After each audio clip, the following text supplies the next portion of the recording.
आपने आज तक कई पॉपुलेशन से गुलजार खूबसूरती से सजे देशों, शहरों, राज्यों के डिजिटल सैर का मजा लिया होगा, लेकिन आज की वीडियो थोड़ी खास होने वाली है क्योंकि आज आप जानने वाले हैं दुनिया के 8 ऐसे देशों के सफर पर जो दुनिया से थोड़े कम ही रिश्तेदारी रखते हैं। कुछ अपने कल्चर की वजह से अलग थलग हैं, तो कुछ भौगोलिक स्थिति की वजह से लोगों की पहुंच से दूर है। तो कौन सी है ये 8 आइसोलेटेड कंट्रीज? क्यों सुंदरता का खजाना होने के बाद भी लोगों का मेला यहाँ कम लगता है? चलिए फटाफट से अपना सीट बेल्ट बांधे अच्छे से और निकलते हैं इन देशों की एक शानदार और जानदार डिजिटल सफर पर।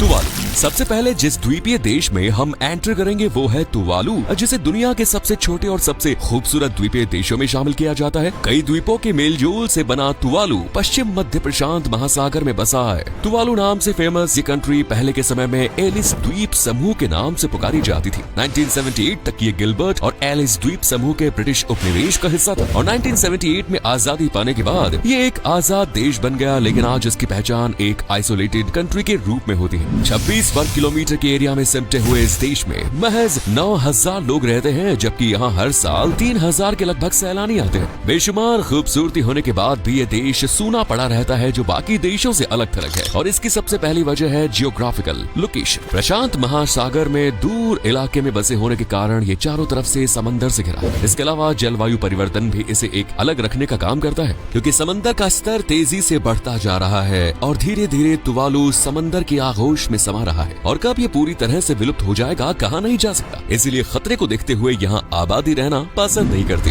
Next is Nauru. दूसरे नंबर पर आता है सबसे छोटे द्वीपीय राष्ट्र की लिस्ट में टॉप पर रैंक आने वाला नौरू या नावरू, जिसका नाम आपको बहुत ही कम सुनने को मिलेगा, क्योंकि ये देश भी दुनिया के रंगीन माहौल से कुछ दूरी ही बनाए रखता है। नावरू माइक्रोनेशिया दक्षिण प्रशांत महासागर में बसा हुआ है और ये दुनिया का सबसे छोटा आजाद गणराज्य है। इतना ही नहीं, ये दुनिया का पहला ऐसा स्वतंत्र गणराज्य भी है जिसकी राजधानी का ताज पहनने वाला कोई शहर नहीं, यानी इस देश की कोई भी राजधानी नहीं है। ये देश लगभग 21 वर्ग किलोमीटर जितने छोटे से एरिया में फैला है और छोटे साइज की तरह ही इसकी आबादी भी बेहद छोटी सी है, जहाँ आज 12,000 से कुछ ज्यादा ही लोग रहते हैं, जिनमें से ज्यादातर का यकीन ईसाई धर्म पर है। लेकिन कुछ लोग ऐसे भी हैं जिन्हें किसी भी धर्म में विश्वास नहीं है। कम आबादी की तरह ही यहाँ टूरिस्ट्स की संख्या भी कम ही आती है। 2011 में यहाँ लगभग 200 लोग घूमने के लिए आते थे, क्योंकि ज्यादातर लोगों को नाउरू के बारे में पता ही नहीं है, जिसकी वजह है छोटा साइज। इसके अलावा ये मध्य प्रशांत महासागर में बसे होने की वजह से भी दूसरे देशों से अलग है। ये देश आज छोटा होने के साथ साथ गरीब देश भी कहलाता है, जिसके मेन रोजगार खनन यानी माइनिंग ने देश का करीब 80% हिस्सा नष्ट कर दिया और पर्यावरण को भी खास नुकसान पहुंचाया है। Next is Kiribati. लिस्ट में तीसरे नंबर पर विराजमान है किरिबाती, जो एक छोटू सा द्वीपीय देश है और प्रशांत महासागर के बीच में स्थित है। किरिबाती करीब 33 छोटे छोटे द्वीपों और एटोल पर फैला है, जो इसे दुनिया के सबसे दुरुस्त और भौगोलिक रूप से अलग थलग देशों में से एक बनाता है। किरिबाती दूर दराज देशों से तो कांटेक्ट कर ही नहीं पाता और ना ही ये अपने द्वीपों से संपर्क साधने में कामयाब है, और इसकी वजह है द्वीपों का एक दूसरे से बहुत ज्यादा डिस्टेंस। किरिबाती के एक हिस्से से दूसरे हिस्से तक पहुंचने में 24 घंटे से ज्यादा का समय लगेगा और इस ट्रैवल की कीमत होगी करीब 1500 अमेरिकी डॉलर। अगर आप फेरी से ट्रैवल करते हैं तो फिर ये सफर हफ्तों में बदल सकता है। किरिबाती में लोग अपने ही दूर बसे द्वीपों से कांटेक्ट नहीं कर पाते हैं, क्योंकि यहाँ नेटवर्क की प्रॉब्लम है, और 14% आबादी तो ऐसी है जिनके पास मोबाइल फोन है ही नहीं, इसलिए भी कनेक्शन में बने रहना बहुत मुश्किल है। किरिबाती की आबादी कई द्वीपों में फैली है, जो कुल मिलाकर 1,36,000 से कुछ ज्यादा ही है, लेकिन ये लोग भी 811 वर्ग किलोमीटर जितने देश में काफी मुश्किल से रहते हैं। समंदर में बसे होने की वजह से यहाँ मीठे पानी की कमी है, खेती के लिए मीठे पानी की किल्लत है, बाढ़, तूफान और कभी सूखा इनकी जिंदगियों को मुश्किल बना रहा है, और जल स्तर लगातार किरिबाती को अपने अंदर समाता जा रहा है। Next is Samoa. चौथे नंबर पर आता है सामोआ, जो 2,19,306 जितनी आबादी से गुलजार है और यहाँ अपने संस्कृति, दूर दराज पहचान और पुराने रीति रिवाजों के लिए जाना जाता है। भले ही आज दुनिया 21वीं सदी में जी रही हो, लेकिन सामोआ के लोग आज भी 3,000 साल से ज्यादा पुरानी परंपराओं और रीति रिवाजों को दिल से लगाए बैठे हैं। सामोआ भी बाकी द्वीपीय देश की तरह दक्षिण प्रशांत महासागर में फैला है, जिसका एरिया करीब 2,831 वर्ग किलोमीटर का है, यानी आपको पर स्क्वायर किलोमीटर पर महज 77 ही लोग देखने को मिलेंगे। इसलिए इसे सबसे शांत आइसोलेटेड कंट्रीज में शुमार किया जाता है। सामोआ दक्षिण महासागर में लोकेटेड होने की वजह से दुनिया के बाकी हिस्सों से कनेक्टेड नहीं हो पाता। ऑस्ट्रेलिया और न्यूजीलैंड के बीच होने के बावजूद भी इन दोनों की सामोआ से दूरी काफी ज्यादा है। ये एक बेहद छोटा देश है, इसीलिए ज्यादातर लोगों की जुबान पर इसका नाम नहीं आता, लेकिन ये देश सैलानियों के भरोसे ही बैठा है। टूरिज्म और एग्रीकल्चर ही देश की रीढ़ है और आज इन्हीं दोनों की कमी की वजह से ये देश मुश्किलों का सामना कर रहा है। अक्सर सुनामी, चक्रवात सामोआ के विकास में रुकावट पैदा करते हैं। वहीं यहाँ की आबादी भी पुराने ख्यालों में गुम होने की वजह से मॉडर्न लाइफ से कनेक्टेड नहीं हो पाती। यही वजह है कि ये देश दुनिया के दूसरे कोनों की तरह सैलानियों से गुलजार नहीं है और न ही दुनिया के नक्शे में इसकी खास पहचान है। लेकिन सामोआ के लोग काफी मिलनसार माने जाते हैं, जो घर आए मेहमान के साथ काफी अच्छा व्यवहार करते हैं। Next is Tonga. 5वें नंबर पर जिस द्वीप देश का नाम चमकता है वो दक्षिण पश्चिमी प्रशांत महासागर में स्थित है और इसका नाम है टोंगा, जो लगभग 171 द्वीपों से मिलजुल कर बना है, जिनमें से ज्यादातर बेहद छोटे और लोगों की नजरों से ओझल है। टोंगा बाकी देशों से कई हजार किलोमीटर की दूरी रखता है, इसीलिए दूसरे देशों का ना तो इससे कोई संपर्क है और ना ही ट्रैवल करना यहाँ मुमकिन है। यहाँ के लोग अपनी ही दुनिया में मगन रहते हैं। यहाँ करीब 1 लाख लोग रहते हैं, जिनकी रोजी रोटी का साधन है कृषि, पर्यटन और मछली पालन। टोंगा एक गरीब देश है जिसके पास डेवलप्ड स्ट्रॉन्ग इकोनॉमी नहीं है, इसीलिए ये देश अपनी जनता को भी सारी सुख सुविधा नहीं दे पाता। और तो और कुछ लोगों के पास इंटरनेट कनेक्शन, मोबाइल फोन्स भी नहीं है।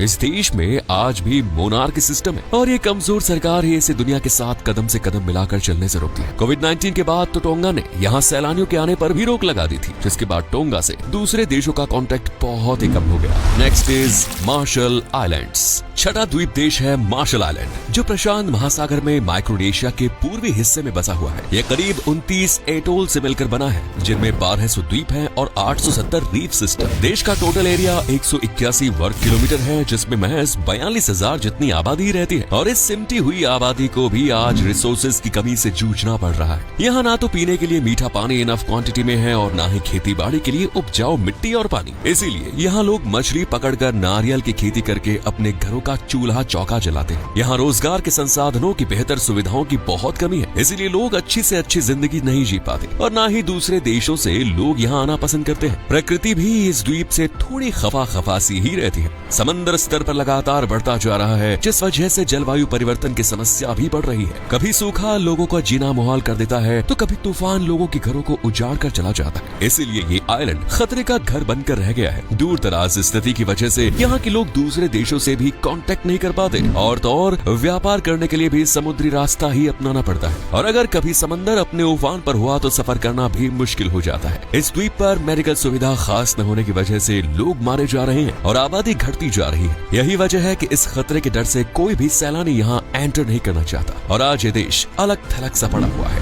Next is Micronesia. अब बढ़ते हैं अपनी लिस्ट के 7वें द्वीप देश पर, जिसका नाम है माइक्रोनेशिया, जो प्रशांत महासागर की गोद में बसा हुआ है और कई छोटे छोटे द्वीपों और एटोल से मिलकर एक द्वीप देश बना है, जिसकी ज्योग्राफिकल लोकेशन ऐसी है कि बाकी द्वीपों देशों से काफी ज्यादा दूरी पर मौजूद है और इसीलिए वहाँ तक पहुँचना, कांटेक्ट करना, दूसरे देशों के साथ व्यापार करना थोड़ा नहीं बल्कि बहुत मुश्किल है, क्योंकि इस द्वीप से दूसरे इलाकों में पहुंचने में न सिर्फ वक्त जाया होता है बल्कि खर्चे में भी जेब ढीली हो जाती है। इसीलिए ये देश वक्त और पैसों को बचाने के लिए दुनिया के दूसरे देशों से रिश्तेदारी नहीं रखता और अपने 1,13,683 लोगों की दुनिया में सिमटा रहता है, जबकि माइक्रोनेशिया का टोटल एरिया है 701.9 वर्ग किलोमीटर। माइक्रोनेशिया में कई जातीय और भाषाई समूह हैं जो बाहरी दुनिया से ताल्लुक रखना पसंद नहीं करते। इनका अपना रहन सहन, रीति रिवाज और परंपराएं हैं जो दुनिया से मेल नहीं खाती। आबादी कम और पुराने ख्यालात वाली सोच होने की वजह से देश आर्थिक विकास भी नहीं कर पा रहा और यहाँ स्किल लेबर की भी कमी है। इसके अलावा प्रकृति भी इस देश के साथ नहीं है, तभी तो यहाँ तूफान, सुनामी और सूखे जैसी स्थितियाँ लोगों की नींद उड़ाने का काम करती है। इससे न सिर्फ लोगों की निजी जिंदगियों पर गहरा असर पड़ता है बल्कि खेती बाड़ी भी तहस नहस हो जाती है। जलवायु परिवर्तन भी देश को नुकसान पहुँचाने में अहम भूमिका निभा रहा है। And last is Palau.